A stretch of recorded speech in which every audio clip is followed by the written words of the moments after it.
Modi government today has insulted the people of the state of Delhi.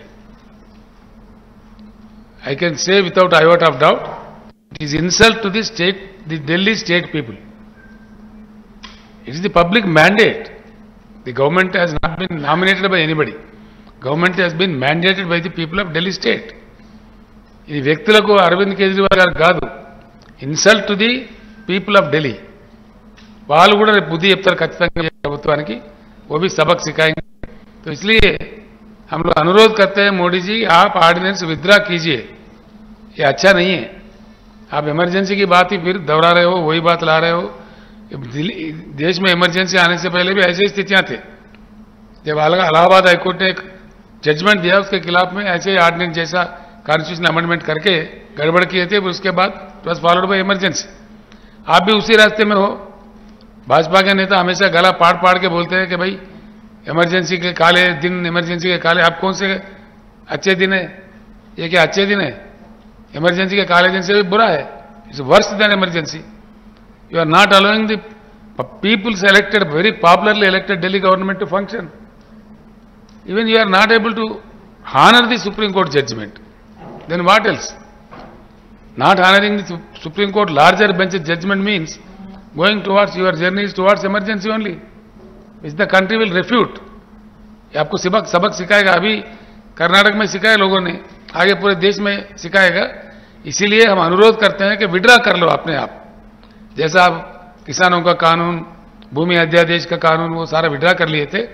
आप तो माफी के सौदागर हो, तो इसीलिए बेटर है अपने आप में विड्रा करो. आपने जो जंग छेड़ा है बिल्कुल गलत जंग छोड़ा है. इसीलिए हम आपके साथ ही है, राजनीति में आपके समकालीन साथी है. इसलिए सुझाव भी देते हैं, अच्छा नहीं है आपके लिए, ना ही लोकतंत्र के लिए, ना देश के लिए, ना आपके लिए, किसी के लिए भी अच्छा नहीं है. बेटर है the prime minister and the government in center today shall withdraw the ordinance without any further loss of time. Otherwise we will unitedly fight.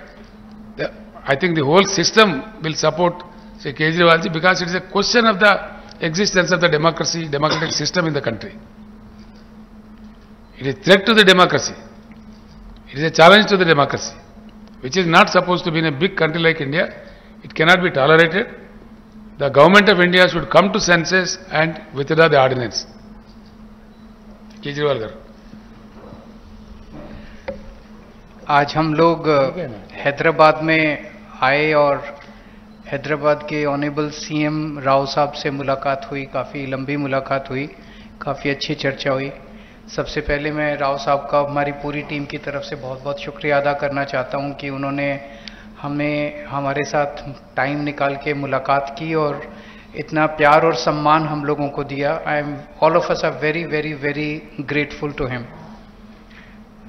हमने अपनी पूरी बात उनके सामने रखी और जैसा भी उन्होंने कहा कि दिल्ली के लोगों को न्याय दिलाने के लिए वो, उनकी पार्टी और उनकी पूरी सरकार दिल्ली के लोगों के साथ है.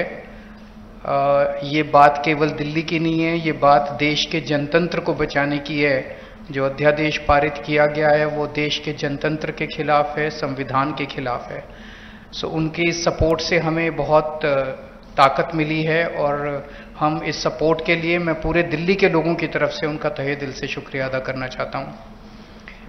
हमारी सरकार दिल्ली में पहली बार जब 2015 में बनी थी, फरवरी 2015 में दिल्ली में हमारी सरकार बनी थी. फरवरी 2015 में सरकार बनी और 23 मई को, मात्र 3 महीने के बाद, मोदी सरकार ने एक नोटिफिकेशन लाके हमारी सारी पावर छीन ली 3 महीने में. तो अब ब्यूरोक्रेसी के ऊपर हमारे से पहले शीला दीक्षित जी की सरकार थी.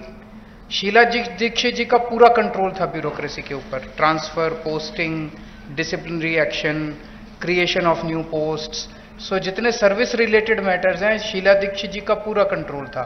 हमारी सरकार आने के बाद 23 मई 2015 को उन्होंने नोटिफिकेशन लाके ये सारी पावर छीन ली.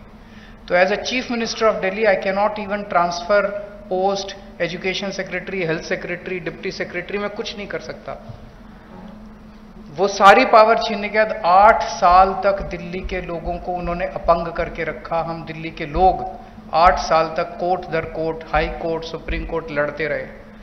8 साल की हमारी लड़ाई के बाद 11 मई को, अभी पिछले कुछ दिन पहले, सुप्रीम कोर्ट की संविधान कॉन्स्टिट्यूशन बेंच ने 5 जजों ने मिलकर 5-0 से दिल्ली के लोगों के हक में फैसला दिया। 8 साल की लड़ाई के बाद दिल्ली के लोगों को न्याय मिला कि उनकी चुनी हुई सरकार को काम करने का अधिकार मिला। हमें 8 साल लग गए उस नोटिफिकेशन को कैंसिल कराने में और न्याय लेने में। उसके 8 दिन के अंदर 11 मई को ऑर्डर आया सुप्रीम कोर्ट का, 19 मई को मोदी सरकार ने ऑर्डिनेंस लाके सुप्रीम कोर्ट के ऑर्डर को निरस्त कर दिया, पलट दिया। पूरे देश भर में लोग कह रहे हैं कि जिस देश का प्रधानमंत्री सुप्रीम कोर्ट को नहीं मानता, सुप्रीम कोर्ट के आदेश को नहीं मानता, फिर न्याय लेने के लिए लोग कहां जाएंगे? अगर देश का प्रधानमंत्री कहता है कि मैं सुप्रीम कोर्ट के आदेश को नहीं मानता और कानून लाके वो आदेश को पलट देता है, तो फिर तो न्याय के लिए कोई जगह नहीं बच जाती है। कहां जाएंगे फिर लोग न्याय लेने के लिए? फिर तो कोई अंतिम चीज ही नहीं है। वो प्रधानमंत्री जी कहते हैं मैं नहीं मानता सुप्रीम कोर्ट को, ऐसे देश कैसे चलेगा? ये तो बिल्कुल गलत है। अब ये अध्यादेश लाके वापस सारी पावर छीन ली, तो एक तरह से जैसे अभी राव साहब ने बिल्कुल सही बोला, ये अध्यादेश दिल्ली के लोगों का अपमान है, घोर अपमान है। एक तरह से प्रधानमंत्री जी ये कह रहे हैं कि तुम जो मर्जी सरकार चुनो, मैं उसको काम नहीं करने दूंगा। तो दिल्ली के लोगों को चैलेंज कर रहे हैं प्रधानमंत्री मोदी जी कि तुम जो मर्जी सरकार चुनोगे, मैं काम नहीं करने दूंगा। और ये बात केवल दिल्ली के लोगों की नहीं है, पूरे देश में हम लोग देख रहे हैं कि अगर किसी राज्य के अंदर लोग नॉन बीजेपी गवर्नमेंट बना देते हैं तो उसको काम नहीं करने देते। या तो 3 तरीके अपनाते हैं, या तो वहां पे एमएलए खरीद लेते हैं दूसरी पार्टी के, सरकार गिरा देते हैं। कितना हमने देखा, कितनी जगह पे देखा, एमएलए खरीद के सरकार गिरा देते हैं। या एमएलए तोड़ लेते हैं, ईडी भेज के, सीबीआई भेज के, डरा के एमएलए तोड़ लेते हैं, सरकार गिरा देते हैं। या फिर ऑर्डिनेंस ले आते हैं गवर्नर के जरिए, गवर्नर का गलत इस्तेमाल करके सरकार को तंग करते हैं। जैसे आप लोगों के गवर्नर आपके बिल नहीं पास होने देते, काम नहीं करने देते उन लोगों को। तो इस तरह से मैसेज ये है कि अगर कोई भी राज्य के लोग नॉन बीजेपी सरकार बनाएंगे तो हम उसको काम नहीं करने देंगे, सरकार तोड़ देंगे। ऐसे देश नहीं चल सकता। ये तो बहुत खतरनाक स्थिति है पूरे देश के सामने।